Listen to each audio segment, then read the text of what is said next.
Good morning everyone, and welcome back to the channel.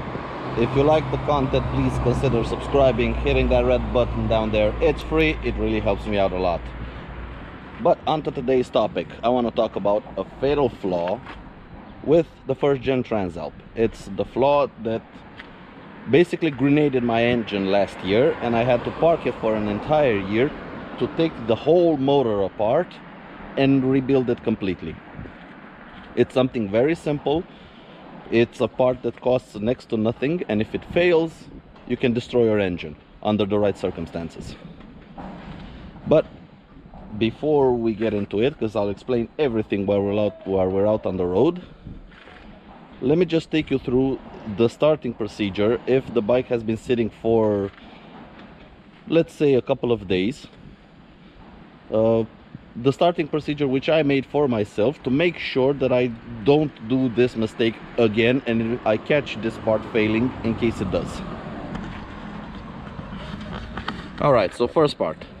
Bike is off, kill switch is off,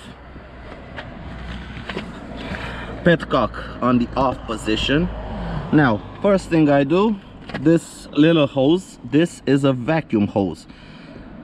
This one is the hose that takes the petrol to the carburetor. This is just a vacuum hose meant to open the petcock, because when the petcock is on, fuel doesn't flow to the engine unless it has vacuum on this hose. So petcock on off. First thing, pull the hose off, give it a smell. Now, it should not smell of anything. If you smell fuel on this whole hose, do not attempt to start your bike. If you smell even the smallest if of petrol, do not start your bike. So, put it back in its place. Turn the ignition on. We leave the kill switch on off. And we turn the engine a couple of times to make sure everything is clear and the engine turns freely. That's enough. Engine turns freely, seems okay. Now, petcock on. We give it a bit of choke. Although it's warm outside, it still needs a little bit of choke. Kill switch on. And now it should start. And there it goes.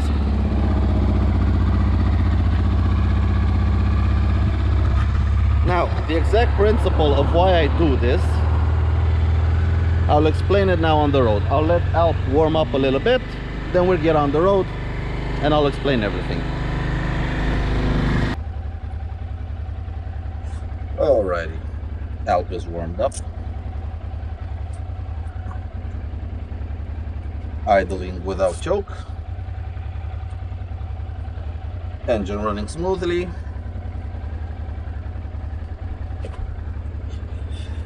Let's get cracking.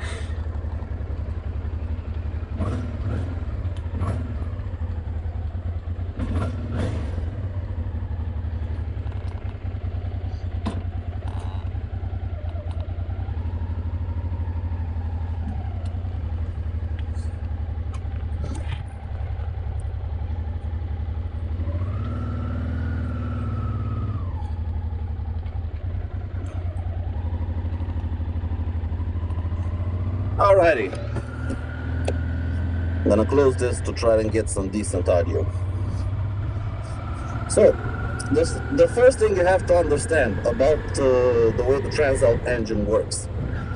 The fuel tank is above the engine. You have a petcock on the side with three positions. You have either it's on, it's off, or it's on reserve. Now we currently have 255 kilometers on this tank. We're still not on reserve. I want to try to see how much it can go until it goes on reserve. So we may have to switch to reserve on this ride, but we'll see. So, fuel in the tank, petcock, engine, and carburetors beneath the fuel tank. Fuel is gravity fed to the engine. It all seems perfectly simple, perfectly fine, and it should be infinitely reliable because gravity, as we know, never breaks down. But there is a big but in this entire system. The small little hose that you saw me pulling out, and I said it's a vacuum hose, that hose is meant to open the petcock. Now, what do I mean by opening the petcock? Well, the thing is, with the gravity-fed system, you don't want petrol just pouring down into the carburetors, because the small pin inside the carburetor that regulates the fuel flow couldn't handle the pressure, especially while sitting still. Couldn't handle the pressure, the weight of, say, 18 liters of fuel pushing down on it. And so, even if you have the petcock set to on, in the on position or in the reserve position, fuel won't flow to the engine. Now, why is that? Well, inside the petcock, there is a small little membrane. That membrane is put there to stop fuel from flowing to the engine, no matter what position the petcock is in. When you have vacuum on that line, it pulls the membrane back and allows fuel to flow to the engine. Now, what's the fatal flaw? And why did I grenade my engine? Well, the Transalp engine is a V-twin, and the way it is, it's a V-twin with a 270-degree crank. So basically the cylinders are very close to each other, to the same point in their cycle.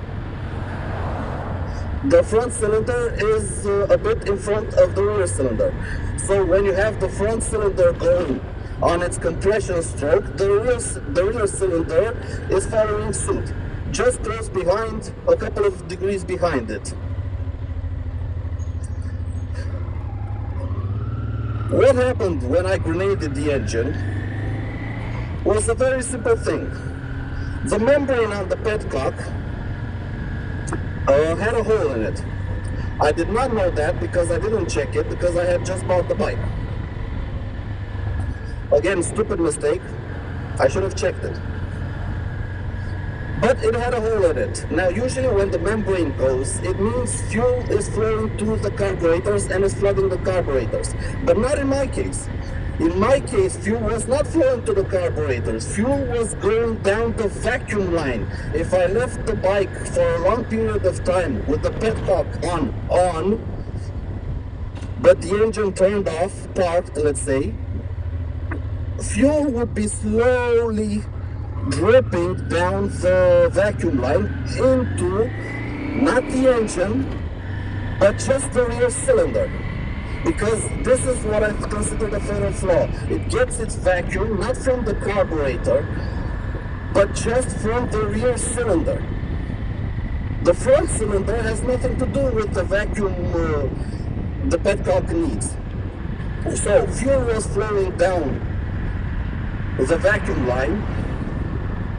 And as a small parenthesis, why did I leave my petcock on? Because the manual for the bike says you don't need to put the petcock on off unless you park the bike for very long periods of time, like say over the winter. Otherwise, just leave it on, bike parked, membrane should be doing its job, and closing the petcock because the engine is not running. But in my case, membrane was broken, fuel was flowing to the rear cylinder and flooding the rear cylinder. So what happened? I left the bike parked for a couple of days. My unlucky situation was that the front cylinder was left at the end of its compression stroke. That means valve closed, mixture inside, ready to ignite. The rear cylinder had mixture inside, but it was just starting its compression stroke. So valve closed, but cylinder at the bottom of its travel. So I go to put on the ignition. The rear cylinder is full of petrol. I press the start button. The front cylinder moves a little bit. It gets its spark, it ignites, and it pushes down, pushing up the rear cylinder. The only problem is the rear cylinder was full of petrol because of the leaking membrane, leaking fuel through the vacuum line. And when that happened, the front cylinder pushing down with all its power pushed the back cylinder up into a flooded compartment, and it bent my connecting rod, made it look like an S. I'll try to find a few pictures and post them here.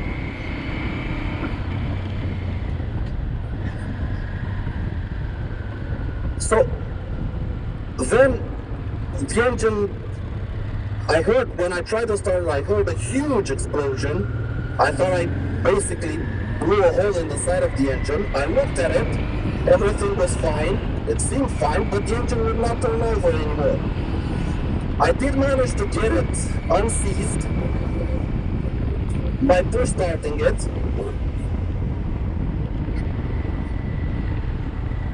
And actually the engine ran pretty good for about 100 kilometers until I took it to the workshop, because it had a small ticking noise. I had no idea what had happened. I had no idea of the vacuum line leaking petrol inside the cylinder. I had no idea I had just bented a connecting rod and basically ruined the bearings inside of the engine because of the huge shock that the engine took.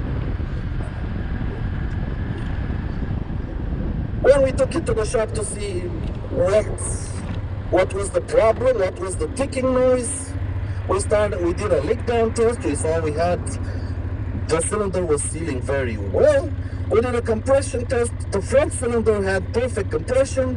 The rear cylinder had almost no compression. So we took the engine apart, where we found a connecting rod that was bent to hell and back. And that prompted a full engine rebuild that lasted for 1 year, because parts are not easy to come by for a 30-year-old motorcycle, especially quality parts. And all because of a small little membrane that should have been fixed as soon as I bought the bike. I had to check that as soon as I bought the bike. I should have done it. I didn't do it. Learn from my mistake.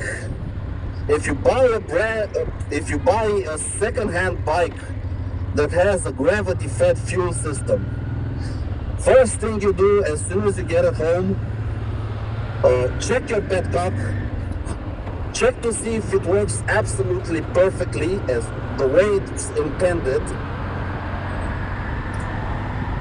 And even if it does, I would recommend just buying a rebuild kit and rebuild your petcock, because they're extremely cheap. For most motorcycles, they're like 20-30 euros.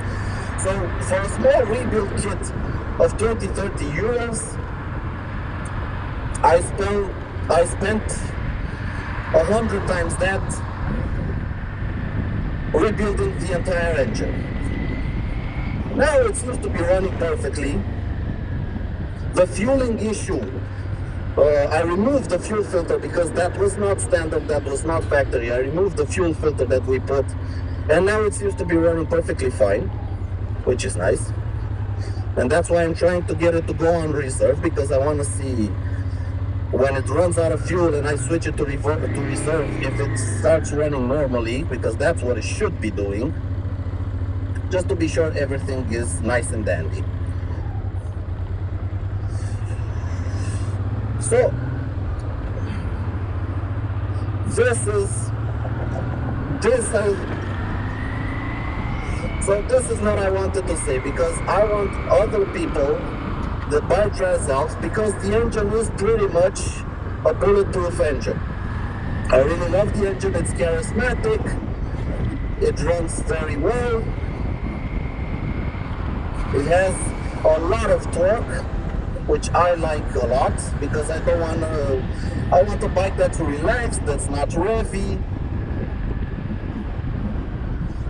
And this is a nice engine. It has a lot of torque, not so much top end power, but the torque is nice.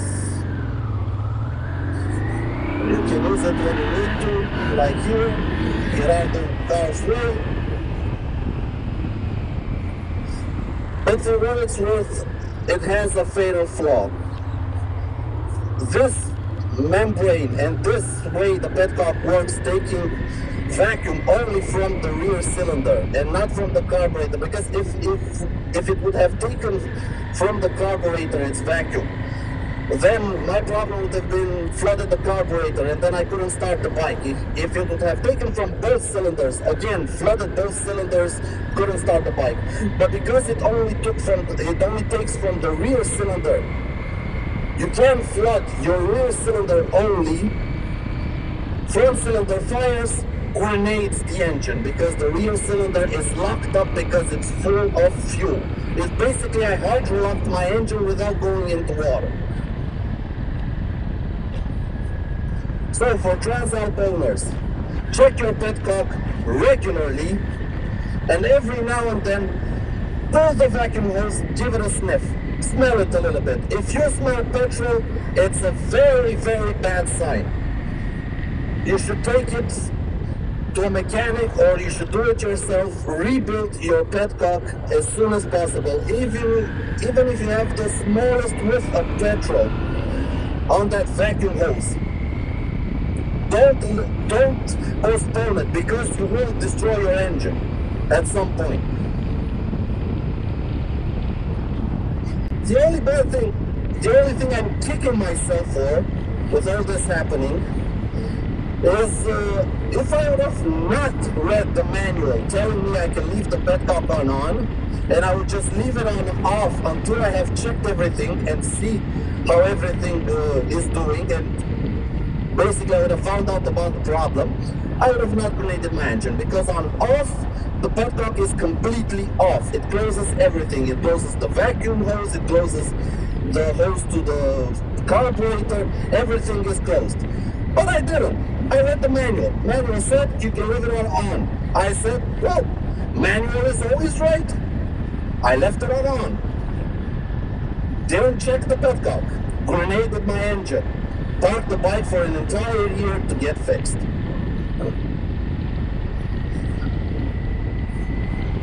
So that has been it as to my 2 cents on the Transalp. I still love it. I still think it's a great bike, and if maintained properly, it will run forever. But this is a small little flaw in the Transalp's design that you need to be aware of, so you don't have the same bad time that I did grenading my engine, and you can enjoy your bike for as long as you want to enjoy your bike. Thank you very much for watching, everybody. I hope this helps new Transalp owners, old Transalp owners that didn't know about this problem. I hope you give this video a like if you liked it. Subscribe to the channel if you haven't. What is it? It's that little button down there, the red button. I think it's on this side, I don't know where it is. It's on the right side, yeah, on the right side. Press that subscribe button, it really helps me out a lot. And I'll see you guys in the next video. A couple of reviews gonna be coming on this channel. A couple of news on these motorcycles. That's why I'm currently heading to the office. But until next time, take care out there, everyone, and ride safe. Goodbye.